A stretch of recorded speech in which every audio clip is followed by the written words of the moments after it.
Hello everyone, நான் Madan Gowri and hello my dear MG squad. ஒரு பயங்கரமான சம்பவம் அமெரிக்காலையும் ஈரான்லையும் நடந்திருக்குது. அந்த ரெண்டு விஷயமும் மறுபடியும் போர் ஆரம்பிக்கிறதுக்கான அறிகுறியா இருக்குதுன்னு ரொம்ப பரவலா சோஷியல் மீடியா ஃபுல்லா நியூஸ் சேனல்ஸ்ல பெரிய பெரிய கவர்மெண்ட் எக்ஸிகியூட்டிவ்ஸ்லாம் பேச ஆரம்பிச்சிட்டாங்க. கஷ்டப்பட்டு இந்த போரை பத்தி எல்லாரும் மறந்தாச்சு, இது மறுபடியும் முடிஞ்சிருச்சுன்னு நினைச்சிட்டு இருக்கிற இந்த நேரத்தில் இந்த போர் ரீஸ்டார்ட் ஆக வாய்ப்பு இருக்குது. அதுக்கு மிகப்பெரிய தொடக்கூடாத மிகப்பெரிய ஆயுதங்கள் எல்லாத்தையும் அமெரிக்கா சீக்கிரட்டா டெசர்ட்டுக்கு நடுவில் டெஸ்ட் பண்ணிட்டு இருக்காங்கிற கான்ஸ்பிரசி தியரிஸ் வரைக்கும் ஃப்ளோட் ஆக ஆரம்பிச்சிருச்சு. ஈரான் ஓப்பனா டிக்ளேர் பண்ணிட்டாங்க, இந்த போரை மறுபடியும் ஆரம்பிக்க போறாங்க அமெரிக்கா. சும்மா கட்டுக்கதை, எல்லார்கிட்டயும் பேச்சுவார்த்தை அதுன்னு கதை சொல்லிட்டு இருக்காங்க. போர் மறுபடியும் ஆரம்பிக்கிறதுக்கான வாய்ப்புகள் ரொம்ப ரொம்ப அதிகம், அதுதான் நடக்கும் மோஸ்ட் லைக்லி அப்படிங்கறத ஓப்பனா அவங்க ராணுவமும் டிக்ளேர் பண்ணியிருக்குது. அப்படி என்ன அறிகுறிகள் ஈரான்லையும் அமெரிக்காலையும் தோன்ற ஆரம்பிச்சிருக்குது இந்த போர் மறுபடியும் ஆரம்பிக்கும். இந்த போர் ஆரம்பிக்கிறது நமக்கு என்ன மதன் விடுமதன், நம்மளுக்கு தமிழ்நாட்டு எலெக்ஷனை பார்த்துட்டு போயிட்டே இருப்போம், நம்மளுக்கு என்ன அப்படின்னு யோசிச்சீங்கன்னா அப்படி கிடையாது. உங்களுக்கு ஆல்ரெடி தெரிஞ்சிருக்கும், தெரியலன்னா சுத்தி இருக்கிறவங்க கிட்ட கேட்டு பாருங்க.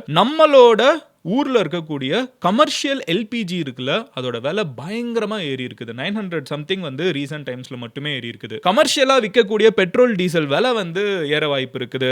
கொஞ்சம் கொஞ்சமா 1-2 ரூபாய் அங்கங்க ஏற ஆரம்பிச்சிருச்சு.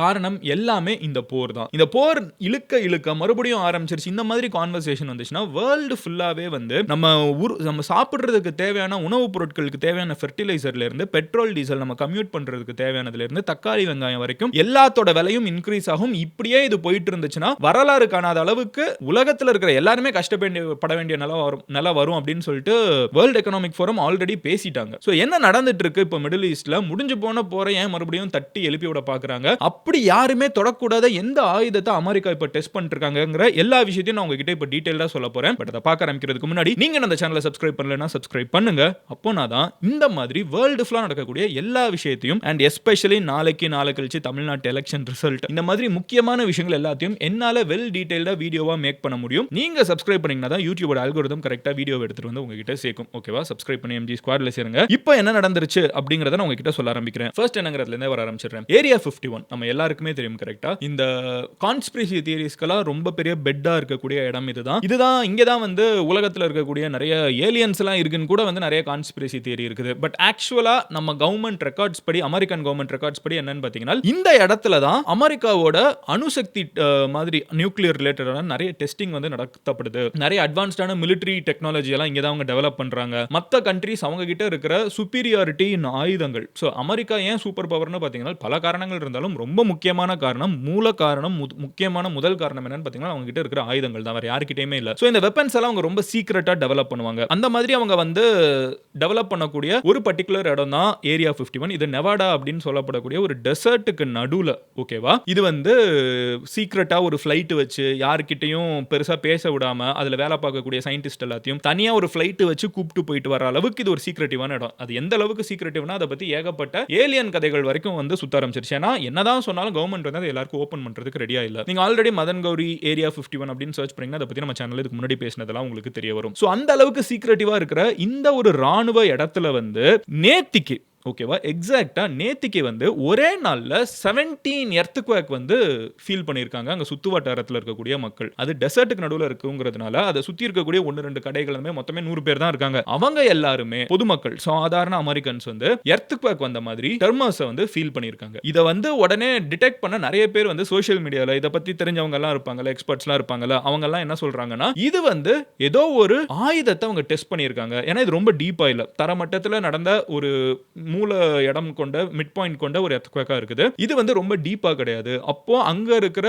ராணுவ ரிசர்ச்சர்ஸ் ஏதோ ஒரு பயங்கரமான ஆயுதத்தை டெஸ்ட் பண்ணிருக்காங்க. அதனால தான் இந்த மாதிரி எர்த்குவேக் வந்திருக்குது அப்படின்னு நிறைய பேர் சொல்ல ஆரம்பிச்சிட்டாங்க. சில பேர் இருந்துகிட்டு இல்ல இது ஒரு நார்மல் நேச்சுரல் எர்த்குவேக்குங்க, அங்க 17 எர்த்குவேக்ஸ் இங்க வர்றதுங்கிறது ரொம்ப நார்மலான விஷயம். லைட்டா தான் ஒரு 4 ரிக்டர் ஸ்கேல்ல தான் வந்திருக்குது. இது ரொம்ப நார்மலான விஷயம். இவங்க சொல்ற அளவுக்கு ஏதோ பெரிய குண்டெல்லாம் டெஸ்ட் பண்ணல அப்படின்னு சொல்லி இன்டர்நெட் ரெண்டா பிரிஞ்சிருக்குது. மீடியாவும் ரெண்டா பிரிஞ்சிருக்குது. ஒரு சைடு இந்த மாதிரி சொல்றாங்க, இன்னொரு சைடு அந்த மாதிரி சொல்றாங்க. பட் மிகப்பெரிய தியரி, கான்ஸ்பிரசி தியரி இதுல என்ன ஃப்ளோட் பண்ணப்படுதுன்னு பாத்தீங்கன்னா US has tested dark eagle அப்படின்னு சொல்லப்படக்கூடிய US army's first hypersonic missile. ஓகேவா? இது அங்க டெஸ்ட் பண்ணப்பட்டிருக்குது. இத மோஸ்ட் லைக்லி ஈரான் மேல யூஸ் பண்ண போறாங்க. இப்போ என்ன நடந்துட்டு இருக்குது ஈரான்ல? நம்மளுக்கு பெட்ரோல் டீசல் விலை இன்க்ரீஸ் ஆகிறதுக்கும் அமெரிக்கா இந்த மாதிரி ஒரு ஆயுதத்தை டெஸ்ட் பண்ணிட்டாங்கன்னு வர நியூஸுக்கும் என்ன சம்பந்தம்? ஈரான்ல போர் நடந்துட்டு இருக்குது. கரெக்ட்டா? இந்த போர் இப்போ டெம்பரவரியா நிறுத்தப்பட்டிருக்குது. டெம்பரவரியா நிறுத்தப்படுறதுக்கு டீல் என்ன? என்ன, நீங்க நானும் பேச்சுவார்த்தை நடத்துவோம்னு சொல்லி ஒரு டைம் கொடுத்தாங்க. அந்த பேச்சுவார்த்தை டைம் முடிஞ்சு போயிடுச்சு. ஆனாலும் 2 பேரும் மாத்தி மாத்தி இப்போ ஸ்ட்ரெய்ட் ஆஃப் ஹோர்முஸை மூடி வச்சுட்டாங்க. அமெரிக்காவுக்கும் சரி ஈரானுக்கும் சரி போரை நிறுத்தணும் தான். 2 பேருக்கும் போர்ல இன்ட்ரெஸ்ட் இல்ல. ஆனா வெளியேந்து வரப்ப நான் தான் கெத்துன்னு தான் நாட்டு மக்கள்கிட்டயும் உலக மக்கள்கிட்டயும் ஃப்ளெக்ஸ் பண்ணிக்கணும். அதுல யாரோட ஈகோ வந்து பெருசா இருக்குங்கிறது தான் இப்போ பெருசா கேமா இருக்குது. நியாயமா இந்த போர் முடிஞ்சிருச்சு. ஆனா இந்த ஈகோக்காக இழுத்துக்கிட்டு இல்ல நான் சொல்றதை நீ கேளு முதல்ல, இல்ல நான் சொல்றதை நீ கேளு முதல்ல அப்படின்னு சொல்லிட்டு 2 பேரும் மாத்தி மாத்தி பண்ணிட்டு இருக்கிறது தான் இப்போ பெரிய பிரச்சனையே. அமெரிக்கா என்ன சொல்றாங்கன்னா, எல்லாம் சரி போரை நிறுத்துவோம், ஆனா நான் தான் ஃபர்ஸ்ட் வந்து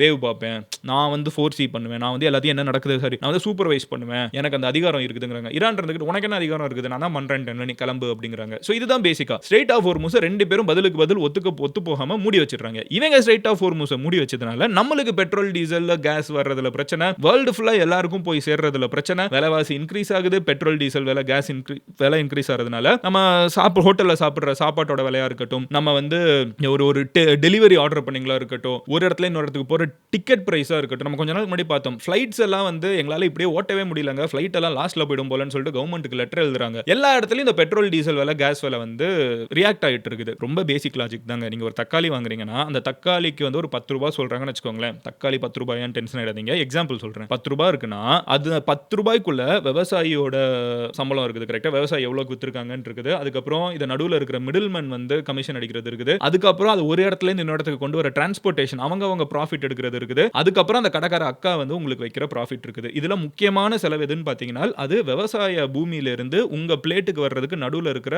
இந்த டிரான்ஸ்போர்ட்டேஷன் இருக்குல்ல. எங்கேயோ ஊட்டில ஒரு விஷயத்தை விளைய வைப்பாங்க, ஒரு கேரட். அது சென்னையில நீங்க வாங்குறீங்கன்னா அங்கே நீங்க பெட்ரோல் போட்டு தானே அந்த டேங்க் அந்த வண்டி ட்ரக் வந்து கொண்டு வர போகுது. அப்போ ஒரு கேரட்லயும் அந்த பெட்ரோல் விலையும் இருக்குது. இப்போ பெட்ரோல் விலை இன்க்ரீஸ் ஆச்சுன்னா ஒரு கேரட் விலையும் ஒரு தக்காளி வெங்காயம் விலையும் இன்க்ரீஸ் ஆகும். இதான் செயின் ரியாக்ஷன். சோ இந்த ஸ்ட்ரெய்ட் ஆஃப் ஹோர்முஸ் இவங்க அங்க மூடுறதுனால லிட்டரலா யோசிச்சு பாருங்களேன். நம்ம ஊர்ல சாப்பாட்டுல இருந்து எல்லாத்துலயுமே விலை அதிகமாகும். அது சாப்பாடு மட்டுமா டிரான்ஸ்போர்ட்டேஷன் மூலமா வருது. நீங்க கையில வச்சிருக்கிற போனு, நீங்க வந்து யூஸ் பண்ணக்கூடிய Dress, நீங்க வந்து எல்லாமே பேசிக்கா நீங்க ஒரு இடத்துல இன்னொரு இடத்துக்கு போறதுக்கு இந்த வீடியோவே பார்த்துட்டு இருக்கப்ப நிறைய பேர் கார்லயோ பைக்லயோ போயிட்டு இருப்பீங்க.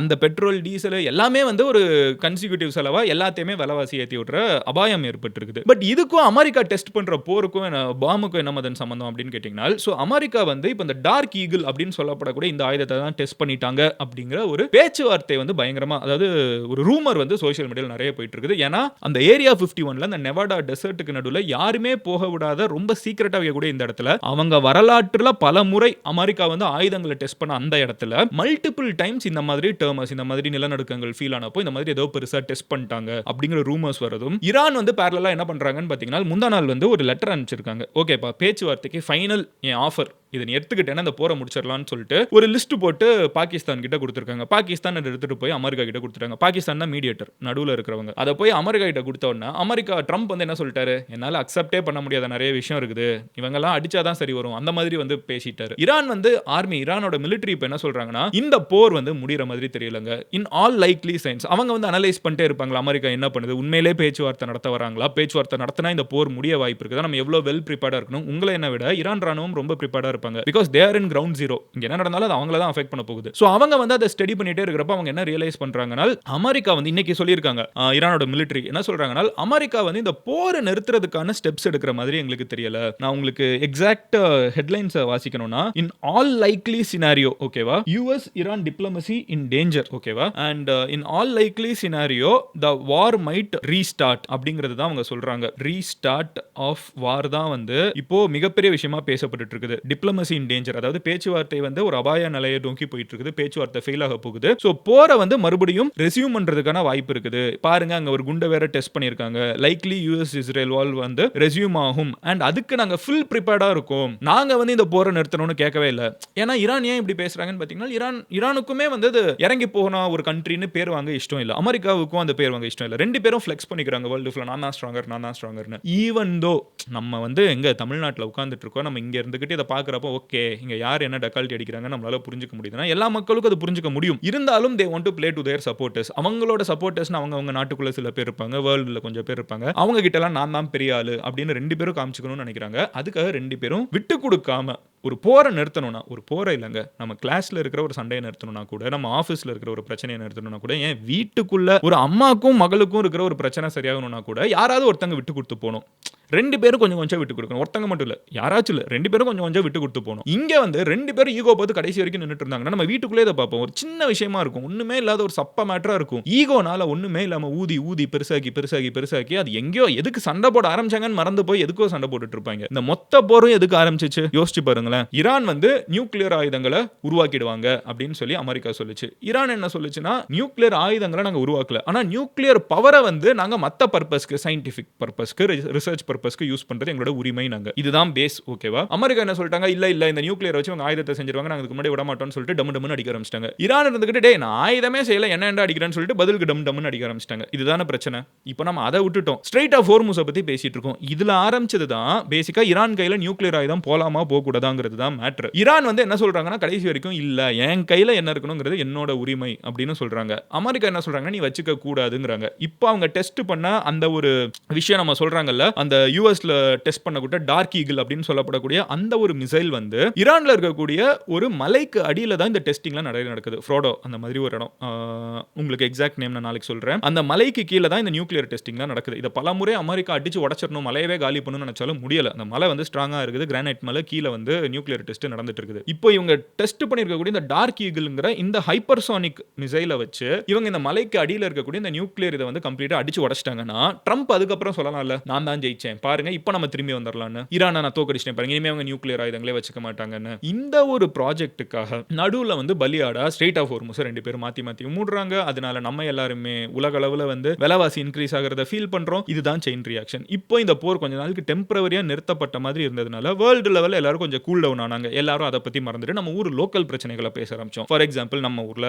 அரசியல் பேச ஆரம்பிச்சோம். நார்த் இந்தியா நேரத்தில் ஐபிஎல் பக்கம் போனாங்க. இப்போ மறுபடியும் என்ன பண்றாங்க, இல்ல நாங்க சண்டை போட போறோம் அப்படிங்கிற ஒரு சைனை காமிச்சோன்னா எல்லாருக்கும் மறுபடியும் பதட்ட நிலை. டோன்ட் வரி, பட் என்ன சொன்னாலும் நம்ம ஊர் எலெக்ஷனை நம்ம மிஸ் பண்ண போறதில்ல. நம்ம சேனல்ல நம்ம கண்டிப்பா அதை பேச போறோம். 5 வருஷம் பிரச்சனை. But meanwhile whatever is happening in Middle East is not settling fully. நான் வந்து இந்த பிரச்சனை வந்து கம்ப்ளீட்டா செட்டில் ஆயிடும்னு நான் நினைச்சேன், செட்டில் ஆயிடுச்சுனே முடிவு பண்ணிட்டேன். பட் லுக்ஸ் லைக் அதை மறுபடியும் ஈகோகாக 2 பேரும் மாத்தி சண்டை போட்டு ஆரம்பிச்சோட வாய்ப்பு இருக்குது. ஹோப்ஃபுல்லி அந்த அளவுக்கு அவங்க போகாம பெட்டர் சென்ஸ் ப்ரிவைல்ஸ். இந்த விஸ்வரூபம் படத்துல ஒரு லைன் இருக்கும், யார் இருந்தாலும் நம்மில் யார் இறந்தாலும் ஒரு தாய் அழுவாள். அது அமெரிக்கான சோல்ஜரா இருக்கட்டும், ஈரானியன் சோல்ஜரா இருக்கட்டும், யார் இறந்து போனாலும் அங்க ஒரு அம்மா அழுதாடம் போறாங்க. அப்ப அது யாரா இருந்தா என்ன, போர், சண்டை, வன்முறை இது எதுக்குமே சொல்யூஷன் கிடையாது. பட் நமக்கு இருக்கிற இந்த காமன் சென்ஸே இந்த மாதிரி மிகப்பெரிய தலைவர்களுக்கு இல்லைன்னு தான் எனக்கு தெரியல. So overall I hope better sense prevails. நீங்க என்ன நினைக்கிறீங்க, இந்த போர் மறுபடியும் ரீஸ்டார்ட் ஆகும்னு நினைக்கிறீங்களா, இல்ல மதன் இது முடிஞ்சிருச்சு இதுக்கு மேல மறுபடியும் ரீஸ்டார்ட் பண்ண மாட்டாங்கன்னு நினைக்கிறீங்களா? உங்களோட ப்ரெடிக்ஷன் என்ன அப்படிங்கறத கமெண்ட் செக்ஷன்ல சொல்லுங்க.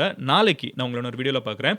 நீங்க பர்சனலா என்னைய ஃபாலோ பண்ணணும்னு நினைச்சீங்கன்னா எந்த சோஷியல் மீடியானாலும் மதன் கௌரின்னு சொல்லி சர்ச் பண்ணுங்க. அதுக்கான லிங்க் எல்லாம் இங்க கமெண்ட் செக்ஷன்ல கொடுத்து பின் பண்ணிருக்கோம். So I see you tomorrow. until then உங்க ஃப்ரெண்ட்ஸ் யாராவது இந்த போர் டிபெண்டா ஒரு ஒர்க் பண்ணிட்டு இருக்காங்கனாலோ இல்ல ஒரு பிசினஸ் பண்ணிட்டு இருக்காங்கனாலோ ஆர் சம்திங் லைக் தட் அவங்க கிட்ட இந்த வீடியோ ஷேர் பண்ணுங்க. ரெலவெண்டா இருக்கும், தேவைப்பட்டதா இருக்கும். இந்த போர் முடியுமா முடிவுக்கு வராதா நீங்க கமெண்ட் செக்ஷன்ல சொல்லுங்க. Love you all, take care, bye, cheers எம்ஜிஸ்.